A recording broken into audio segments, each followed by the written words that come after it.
Hi, my name is Paul Collier, and I'm the media director of the Tioga Freedomist. I'm sitting here with the editor of the Tioga Freedomist, as well as our senior correspondent, Lonnie Frost, over here. That's Bill Collier to my left, and Lonnie to my right. And we're here to talk about the top 10 stories of 2013 for Tioga County. And we did not pick necessarily our favorite stories, but rather what we looked at is which stories had the most social interaction on our Tioga Freedomist Facebook page, as well as which stories had the most traffic on the site itself. So with that in mind, we have created the top 10 stories of 2013, and we're going to count them down. At number 10 is the Mansfield Mounties night game.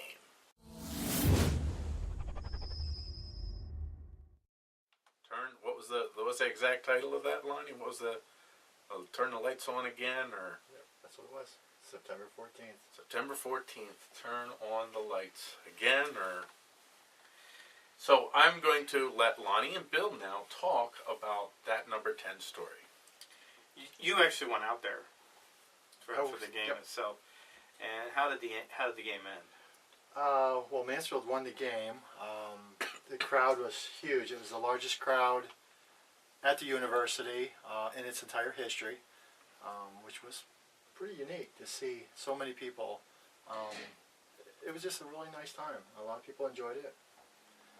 But this is a reenactment of not a reenactment, sorry, but this was a restoration. This is the place where night football was first created, was right in that place. And the first night game, I understand what happened with that. The first night game, it was history because it was obviously the first football game that was played at night. However, due to the lighting, it was the first electric light in Mansfield, so people from all over Tioga County came to see the electric light bulb that was going to be used for the game. But the light didn't give off enough for the game to be played, and the players were running into the pole in which the light was on. So the game ended at halftime with a score of 0-0. It was an exciting 0-0 game, mind you. And one more thing before we go to the next story. This was actually picked up by ESPN. I believe it was carried by ESPN3. And so you could actually, this got national coverage. So it was really exciting for the area. And now, ladies and gentlemen, the number 9 story of 2013, it's the Westfield shooting.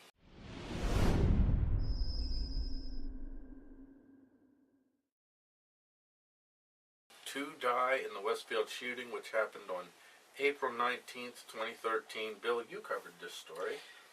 Yeah, we had readers contact us right nearby, and so we were able to get it out pretty quickly. A lot of times we monitor the scanner. We don't always get to hear what's on the scanner. Sometimes it's off. In this case, it was readers who notified us. There was a gentleman who came back to a home where his ex-wife was, and he ended up shooting her, and unfortunately we had 2 conflicting stories, and we still haven't ever got the straight answer whether or not he was shot himself or he was shot by the police. I literally have 2 different stories came to us. The upshot of that whole thing is that he was shot, and he was deceased as well. It was, a shock for Westfield to have this kind of thing happen right there in their community. And our readers did a great job as far as feeding us information and getting us. Well, we are the people-powered press, so that makes sense. They're very reliable in that regard. The number 8 story of 2013 for Tioga County is actually an ongoing series of stories and reports. And this is the heroin epidemic, which has been going on in Tioga County. And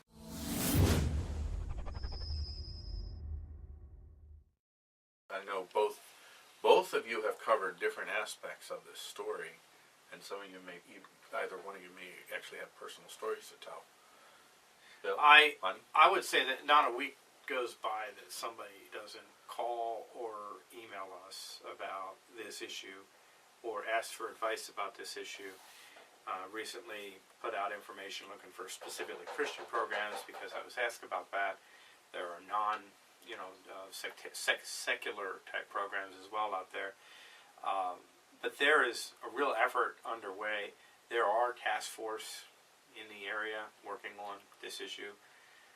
The key thing that we're trying to focus on, not just the official response, is coming up with answers for families and parents and relatives that can figure out how to handle and help, number one, people that are doing heroin, that they're trying to get them off, and number two, people that are actually trying to get off and helping them to overcome. It can be overcome. It's really difficult. But it's rampant in this county, and it's coming up from Williamsport. We've been doing a lot on it, and we always get a tremendous response and feedback every time we cover this. The last story was John Bachman wrote a editorial, and he spoke about this very issue. We will continue to write about it. And I just got an email today from a group that will be doing an announcement probably tomorrow about their efforts. And John Bachman, is that the mayor of Former mayor, yeah. of Blossburg? From Blossburg, right. And Lonnie? I noticed the Southern Tioga School District took steps to have individuals come in and talk to the students and the parents about the epidemic, because it's now in our schools. We're finding out that there's younger and younger students. It's starting around 7th grade. So the school has taken an active step in trying to help the community, which was a really nice thing for the schools to do, and it's something we need to continue to do in our schools and reaching out to our children. It can happen to anybody's child. It's from the rich right down to the poor, and many people just don't really realize that our children are at risk and they're being pressured in school. And some of these drugs are really dangerous. We've had college students that have passed away. We've covered a number of stories where overdoses have taken the lives of young men, and we definitely need to step up, and we cover these stories to let the public know that it's a growing problem, and it's a The deadly number problem. 7 story of 2013 for Tioga County is the tragic loss of Natasha Eldridge Stanfield, who died in a car accident on August 26, 2013.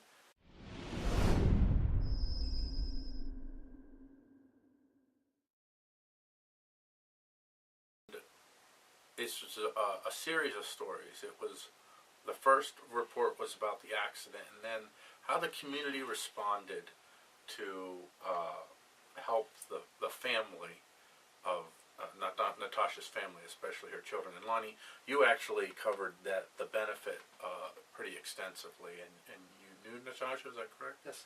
I knew Natasha when she was a young child. Always been real close friends with her parents, Linda and Eric Eldridge. Natasha had lived in Mansfield for a number of years, moved out, had gotten married, was going through a separation. She had 2 young children, a daughter that lived with her father, and then she had a younger girl which lived with her. Regretfully, Natasha had passed away in a motor vehicle accident after leaving Walmart. She finished her shift and apparently swerved to miss a deer, and her vehicle went and left the road, and she had passed away. The community, including Walmart, had gotten together and had a number of Chinese auctions. They had a spaghetti dinner. We got to meet with the children and the rest of the family. Mary Beth is Natasha's sister. Then of course the parents were there, and it was a real nice time to see so many people get together and to just give to the family to help the children. I know they were trying to also get a headstone for Natasha's. So money was raised, and people shared memories and laughter and tears. It was just a nice event. It was great to see a community come out in such a force. this is actually kind of typical. When we have events where somebody loses their home, they're hurt, or if there's a death, we always try to follow up with how do we help the family that is involved, how we help the individual that is involved. It's not unusual, and if you read our paper, you know, it's not unusual for us to focus on and ask people to gather around family. One of our first stories was a fire in Blossburg, and we promoted out having folks help that family that was involved in that. This is normal. This is our people-powered concept that we're not just going to report a story and act like we're just detached because we're part of the community. There is no detachment as far as we're concerned. And when something happens in a community, our first instinct is always going to be, how do we mobilize support for the people? Story of well, this is really a regional story, but it affected a lot of people in Tioga County, so we included it on our list. And that was the crash near Lycoming Mall that killed 2.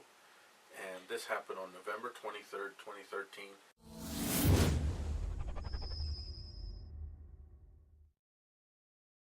I had received an email from a reader who wanted to stay anonymous. They were in the area,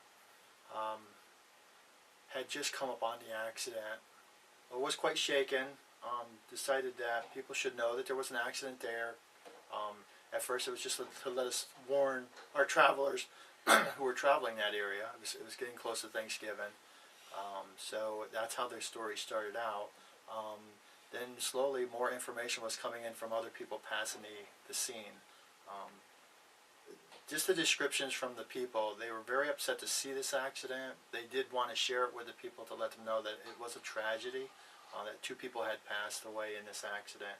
And it was because of the people that were in the area that wanted to warn our other travelers and our readers that there was an accident, is how we ended up catching the story. The number 5 story of Tioga County in 2013 was Billy Joe Ribble.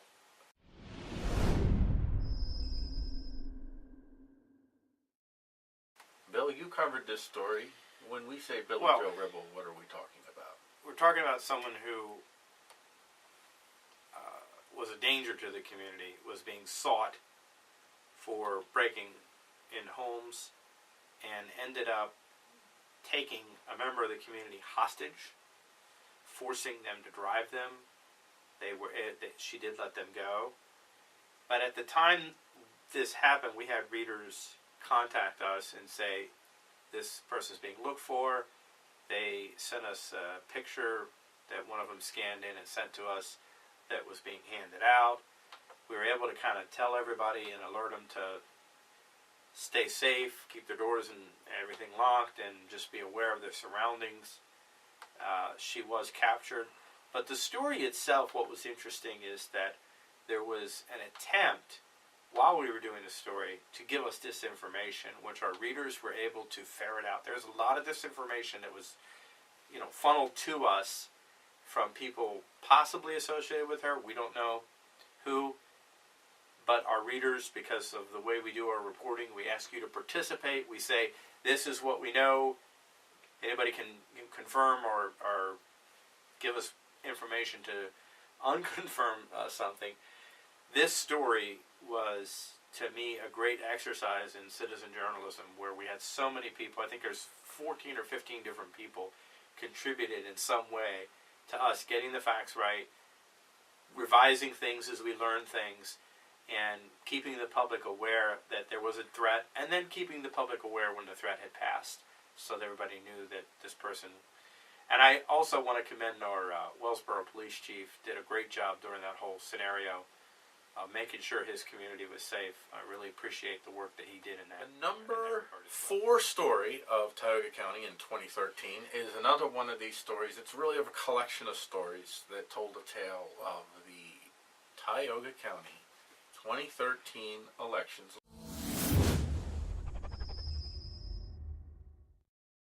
Lonnie, I'll start with you. What are some of the things that stand out? Well, the elections were interesting.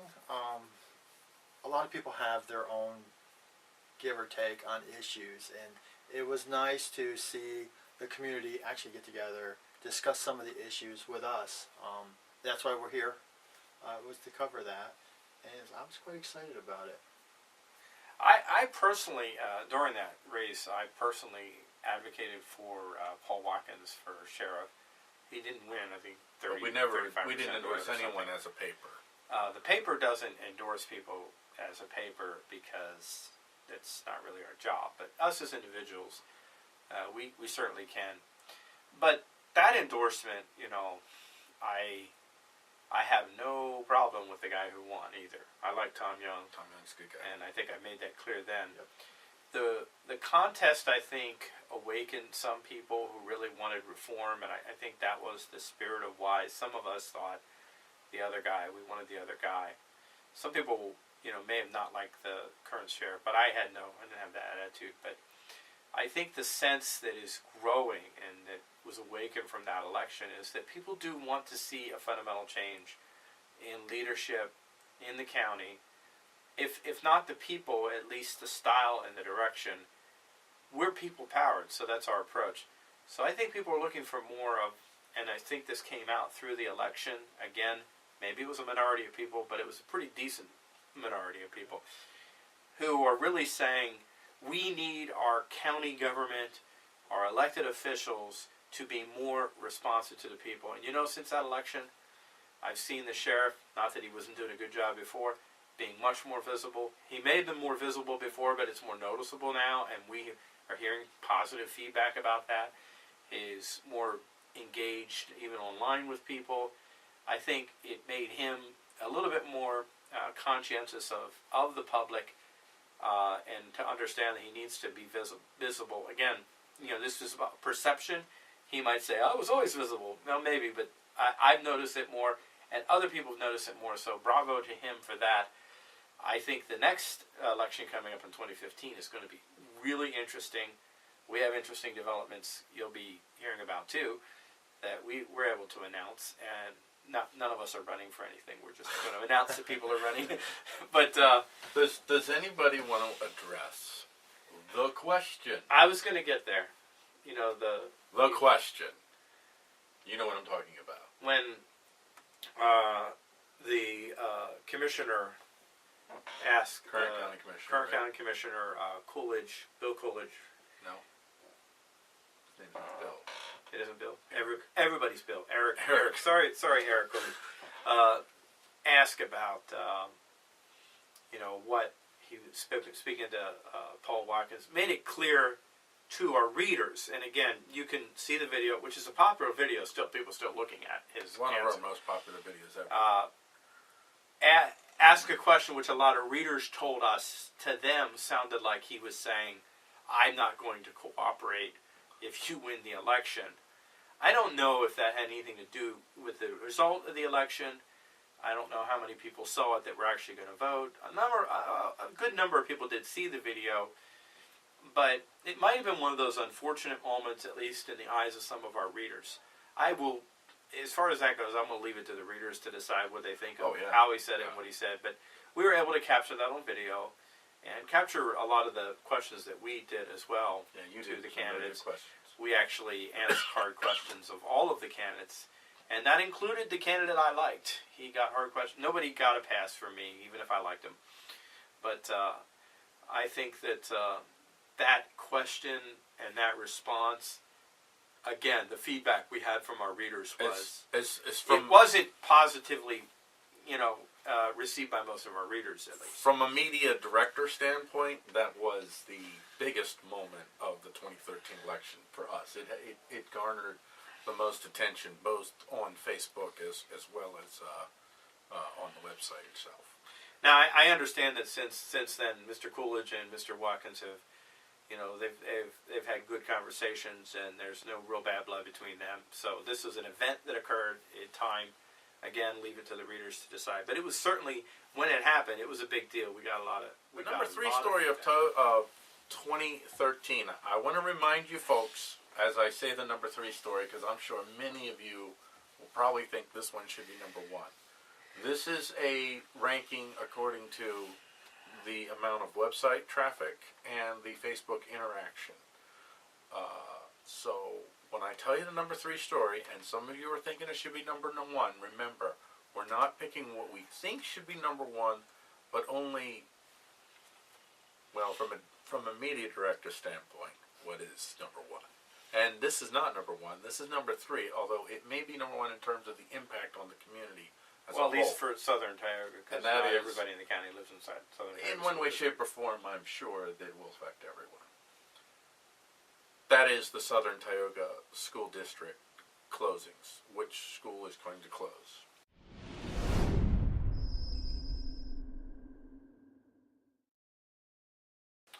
And I know both of you have been all over this story from many different angles. I'll let you guys decide who's Well, going to go first on that. let me start. I'll pull rank on this one.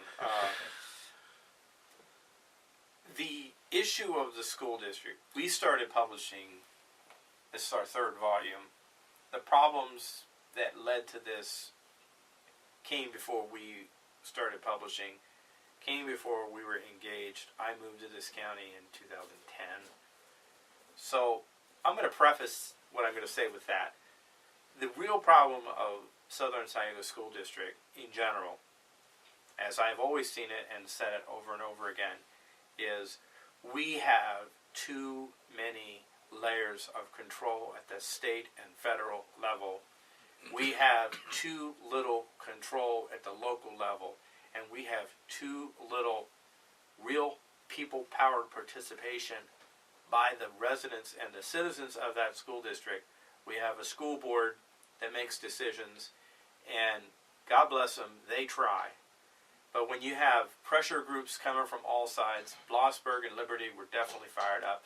Liberty was, objectively speaking, more vocal, and but both of them were pressure groups. And then you've got the state and the federal regulations and all of the circumstances that led to this moment, and a lot of decisions for school boards that don't exist anymore, people that don't serve anymore. We don't have a people-powered solution. Nobody is talking about a people-powered solution. So for us, people ask, where do you come down, Bill, on this? And I say, nobody really is doing what I think should be done, which is you convene all of the citizens together and you begin to come up with solutions, and you begin to tell the federal and state through our elected officials like Mr. Baker and our congressmen and everyone, you begin to tell them, get the state and fed people off our back. Let us run our own school district. You know, I was hoping for a little And bit they more don't passion from listen, everyone this and one. they don't care or listen to local people and our local needs and our local circumstance. We can't fix the school roof the right way because we have to go through a certain union contract process, while there's a local guy that can do it for a fraction of the cost they would charge. There are so many of these maddening things that you can criticize the Southern School, the school board all you want, and that's fine. And now I'm going to do this, Paul. You can do that all you want, but if you ignore, in your criticism, if you ignore the heavy weight that is crushing down on this community from federal and state officials and their regulations and their wackadoodle rules, you are missing the boat. That's a scientific term, folks. That's a scientific term. It's a very non-journalistic term. But this is my opinion. So, my opinion is our school districts are not going to improve unless we start seeing the local people take responsibility, and that means paying whatever they got to pay, doing whatever they got to do, and having their hands unshackled so that they can make the right decisions for the good of those students and that alone. So I don't even think we're close to where we can come up with a solution as long as people like Matt Baker and other folks in higher office don't stand up and push to roll back some of this top-down control over our communities. Lonnie? Don't just say Very well ditto. said. Don't just say ditto. Don't just say ditto. I'm more. As you can see, I'm a little passionate about this issue. I'm a little bit more with the community. I grew up here in Blossburg. I was born here.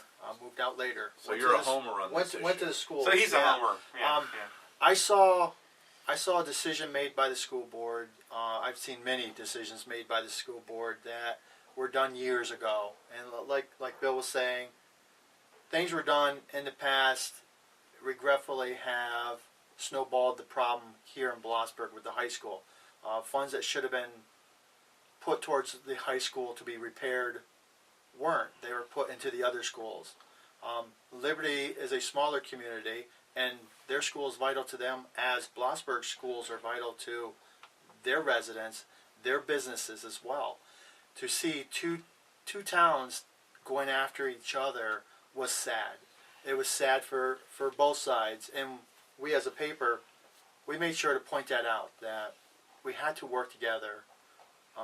The school board made a decision to close a school in Liberty, only to the following year reverse that decision and close the school and announce the closing of the school here in Blossburg.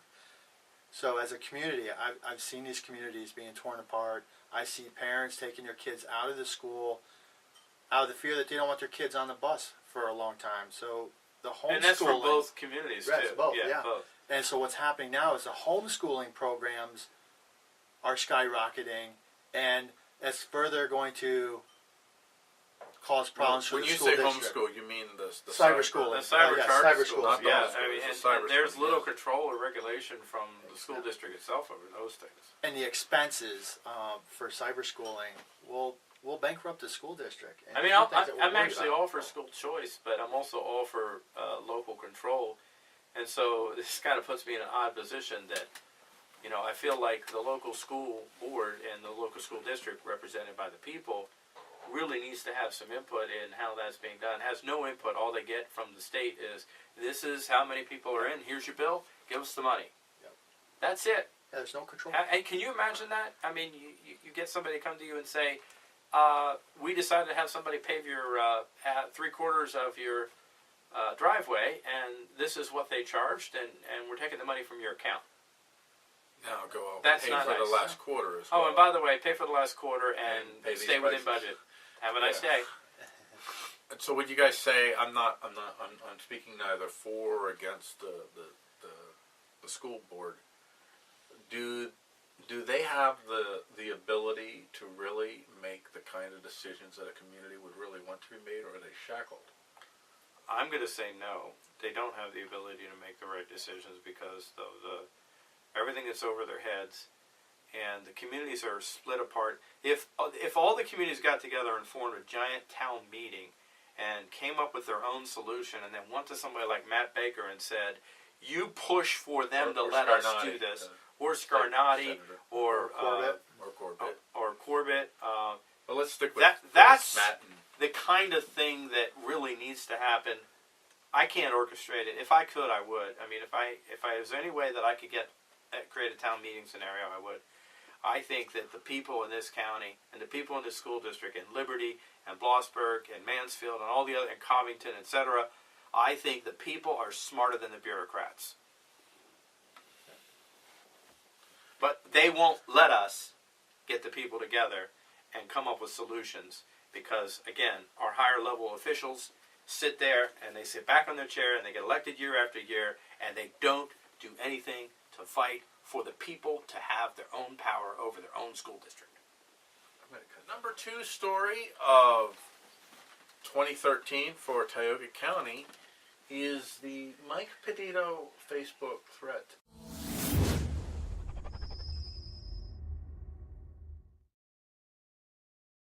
Incident, and this has some multiple elements to it, and it's still a story that's unfolding. Bill, you actually were the one that I actually covered some of this as well, but Bill, you really were heavily covering this one, and you spoke to a number of Yeah, players. we've been involved in this. We are still following it and tracking it. We can't always report everything we know. The young man is still in prison. We believe that he may have been under the influence of something when he did this. So what happened was he started posting on Facebook a series of threats against children. This alarmed many parents. We started getting emails and requests for information, and then links to the actual incident. I reached out to him in an effort to get him to retract, to apologize, to make it clear that there was no threat. He didn't really do that, certainly to the satisfaction of most of the readers. The whole story is a sad story all the way around.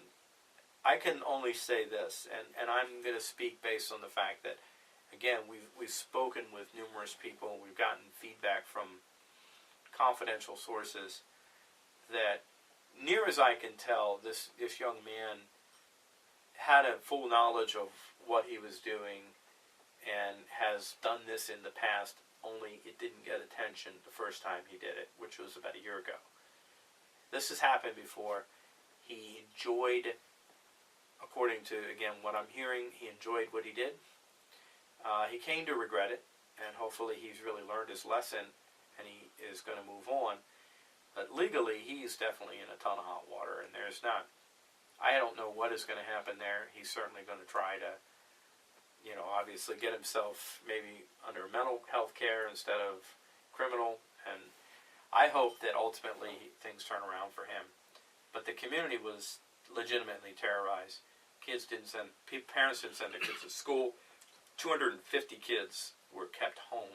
Was Southern Tioga, didn't they? Southern Tioga, immediately I got an email from the superintendent during that period of time because I flagged him, and he immediately responded, and he asked for extra patrols and people to watch things. I mean, he was extra cautious, even though, by that time we had actually thought that this guy was not going to be a threat. And I will tell everybody that at no time, if this guy, after he started making those threats, if he had left his house to go do anything, he would have been stopped and caught because he was watched. He was definitely watched. The police actually did a great job. They couldn't talk much about it, but they did a great job of making sure we were all safe. And I believe Bill, you communicated with Mike Petito through Facebook Chat. message, and if I recall correctly, didn't he say in that chat something to the effect that he was trying to get attention for the homeless people? That was his angle, but again, I've since learned that the incident he did before was nothing to do with homeless, that he had done this for the sheer pleasure of, he had done another incident where he put a picture of a dog up, tied up in duct tape, and made it look like it was his dog and he was going to hurt the dog, and he wasn't trying to make a point then. He posts a lot of absurd and crazy things. One of the people that knows him on Facebook told me that he has constantly had to tell him that what he was doing was crossing a line. He was going to end up getting in trouble, and he wasn't surprised that he did. So I don't know, what his ulterior motive was, but certainly he did, and the net effect is he terrorized people. Lon, do you have anything to add to this story? One thing to add, the mother definitely was working to help her son. I mean, it seemed to As come any across- mother would. Yeah, Right. As any mother she would. seems She- really she- worried. She made an effort to show the more human side to Mike Petito, and certainly I think we would all agree that we're praying that whatever he needs, he gets. If it's jail time, let it be jail time. But if it's something else, if it's psychological help, let it be that. But what we're praying for is that truth prevails, and whatever he really needs is what he gets. Absolutely. And all the schools in the district were checked. They had officers or people to go into each of the schools and check them out. Yeah, there was a Sure, little safe. controversy with Wellsboro School District. Some parents didn't think they notified them, but I can say that near as I can tell that they were definitely taking precautions. If they weren't being public about it, it might be because they're probably not set up normally to be communicating these kind of things, but they certainly were taking as many precautions as they could. They didn't not take it as a serious threat. Our number one story of 2013 in Tioga County, and I want to say in terms of, from a media director perspective, far and away the number one story, by far the most Facebook interaction and by far the most website traffic for these stories.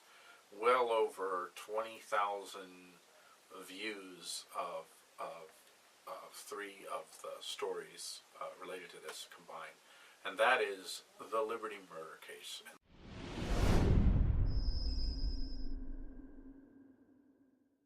Lonnie, you were the one that actually broke this story on the Tioga Freedomist, so I'll let you start. Yeah, that was a really sad story to cover. One thing, as a reporter, we do see a lot of tragedies. In Tioga County, it's still hard that we get murders. We're not used to that. It's a growing problem. This deal came early in the morning. A family member had stopped to visit the family and found a woman in pretty bad shape. She had been stabbed. Soon police and all of them were called out, ambulances, and we started getting reports from people that lived nearby that there was a lot of police activity and a lot of people on the streets. And Liberty's a small area, and where the home was, you don't get that kind of traffic. So it was very noticeable rather quickly when the word started coming in and that there was one person that had passed away, and it was the older gentleman. That he had been shot and his wife had been stabbed. We had withheld a lot of the information from the beginning because we weren't really sure what was going on. Nobody could confirm. It Nobody was was also an denying. ongoing investigation, and we want to interfere Yeah, with that. yeah, we're always real careful. We don't publish something that we shouldn't. We work with the police and we work with the fire departments often, and I think that helps with the community. It helps keep people safe.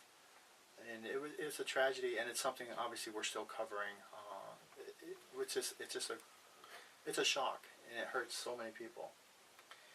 Well, this story has a couple elements to it in addition to the tragedy for the Litzman family, and we continue to pray and our condolences to them. And nothing is, even if the person that now appears to be named in a warrant as somebody they're suspicious of, even if they're found guilty and put in jail, and that's Deborah L. Lockett. And there's two Deborah's going to take back, the lost loved one, or the damage, or the horror that the wife had to go through.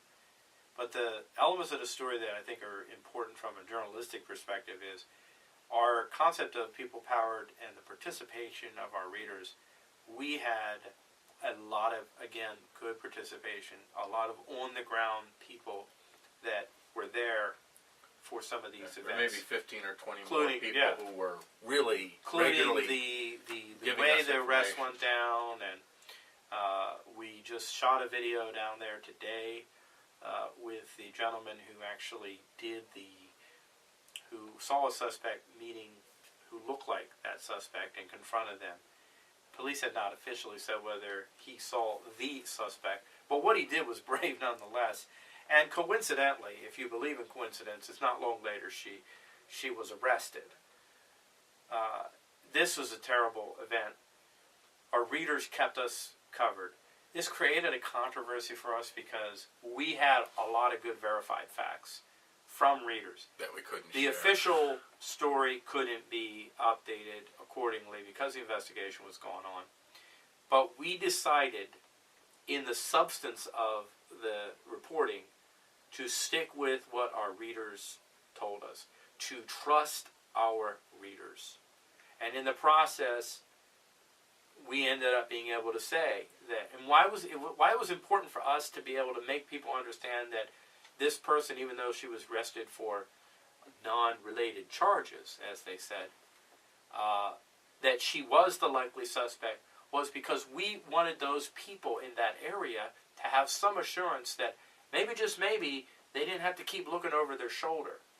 Yeah, because there were folks that were So like, I gotta lock my we door weighed these tonight. two things with, we didn't want to interfere with the investigation, but local people needed to know that we're going to be, that there was a good chance that we got the person. That Now, it was a lot of highly them were unlikely. That it was Yeah. highly unlikely there was a murder on the loose. Right. I think that's important So, information. a lot of the facts that we had, some of them which we withheld, and some of them which we did put out, that officially couldn't be verified, but that we could verify because we had eyewitnesses and people on the ground. They came out, and more has come out about it. We continue to follow the story. Local folks really want to see justice done in this case. But my background understanding of how the investigation occurred and all the activities and the interviews that I did off the record and on the record really indicate to me, again, our Mansfield State Police and the folks that came in to help from headquarters did a really great job of cooperating with local people and getting to the bottom of things, following, just the most obscure leads until they could finally narrow down who they thought their suspect was.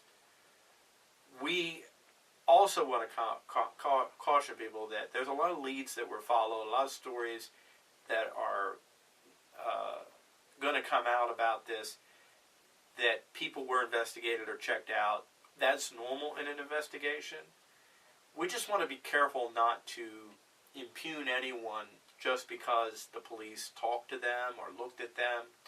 We really don't know anything as far as anybody else that's going to be involved in any kind of investigation with regard to this. So I would just caution everybody, don't just assume because somebody was talked to by police that they're a problem. So, but that is a big story, and it continues to be a big story. Gentlemen, we are sitting here with our senior correspondent, Lonnie Frost, with our editor. What's the official title that you... That's about as official as it gets. Editor? Yeah.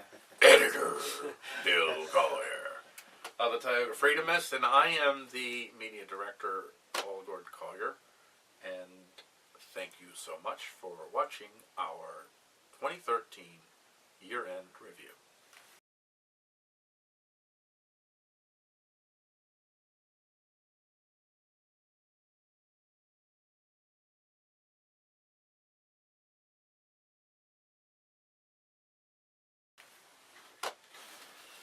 Yeah, you get to edit it. Yeah, you got all the hard No, work. just shut it.